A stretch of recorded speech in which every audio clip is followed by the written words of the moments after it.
CM Bhajanlal Sharma Jaisalmer पहुंचे, मुलाकात की। मेरे साथ पोखरण विधायक महंत प्रतापपुरी।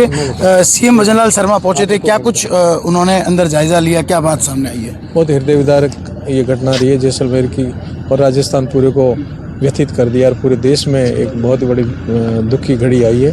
और मात्र 10 मिनट ही लगे जैसलमेर से जैसे निकली, यहाँ तक आते आते 10 मिनट में ही काल कलवित हो गई। और बड़ा भयावक दृश्य था। कई ऐसे थे जो बता रहे थे कि फ़ोन किया था कि मैं आ रहा हूँ, और हमारे एक पत्रकार बंधु भी चला गया। तो फ़ोन किया कि बहन भोजन बना के रखना, मैं आ रहा हूँ, वहीं खाऊंगा सोऊंगा।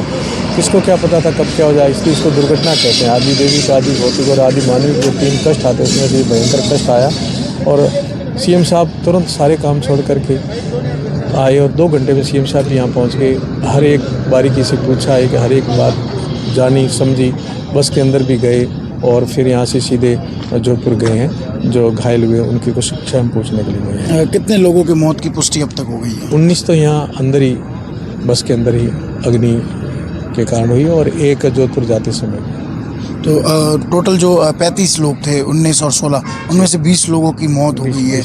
क्या इसकी कोई जांच होने वाली है? क्योंकि काफ़ी विकट घटना हुई है। जी बिल्कुल, जांच तो हर चीज़ की होती है, इसकी और बारीकी से जांच होगी, किस कारण से हुई है और क्या रहा है। सबका डीएनए भी लिया, जांच करके वापस जो जिनका शरीर है उनके परिजनों को सुपुर्द भी करना पड़ेगा समय पर, वो भी होगा। तो अगला क्या प्रोसेस है? बॉडी कहाँ रखी जाएगी? कहाँ इसके डीएनए सैंपल्स भेजेंगे? बॉडी को यथोचित जगह पर जहाँ सुरक्षित रहे और परिजनों तक समय पर पहुँच जाए, ऐसी जगह बॉडी को रखी जाएगी। और जैसे डीएनए टेस्ट होकर के प्रमाणित हो जाएगी, शीघ्र उनको सब दे दी जाएगी। तो आज रात क्या बॉडी यही रहनी है या अस्पताल भी जाएगी? नहीं, इनको उचित जगह और व्यवस्थित जगह रखेंगे, ऐसे नहीं रखेंगे। और तुरंत ही व्यवस्था हो रही। मैं इसलिए यहाँ खड़ा हूँ, जब तक उनका पार्थिव शरीर सही जगह नहीं पहुँचेंगे तब तक मैं यहाँ रुकूंगा। अंतिम सवाल लेना चाहूँगा, क्या लगता है क्या कारण रहा होगा कि इस तरह की भयावह घटना हुई कि लोग बाहर निकल तक नहीं पाए? प्रथम दृष्टया तो एक तो शॉर्ट सर्किट हुआ जिसके कारण आग लगी। फिर बस बिल्कुल नहीं थी तो एसी की गैस फुल भरी हुई थी। और सबसे बड़ी मैंने जो देखी है कि बस के कम से कम 4 दरवाजे होने चाहिए।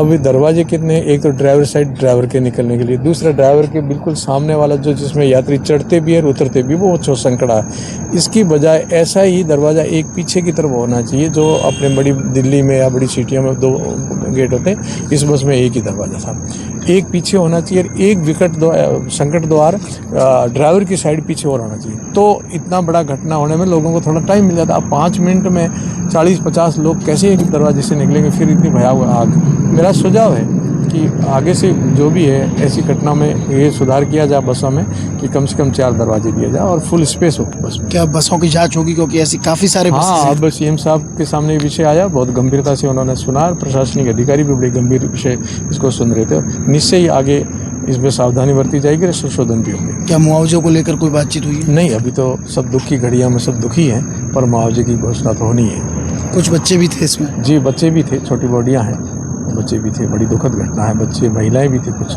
बुजुर्ग भी हैं। बस हैं तो उसमें सब प्रकार की यात्री थी, तो बड़ा दुखद विषय है।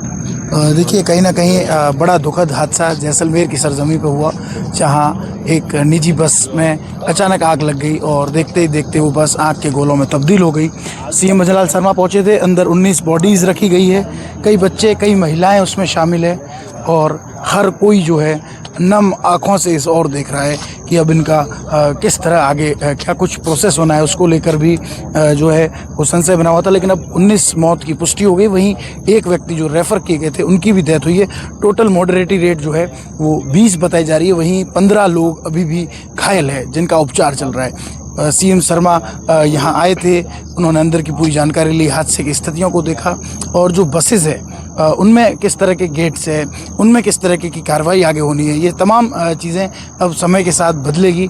लेकिन सवाल ये खड़ा होता है कि इस घटना के बाद हम क्या सीख लेते हैं। जैसलमेर में ये बड़ा हादसा और आज का ये दिन हर कोई इसे ब्लैक डे के रूप में देख रहा है। श्रीकांत दास, NDTV, जैसलमेर।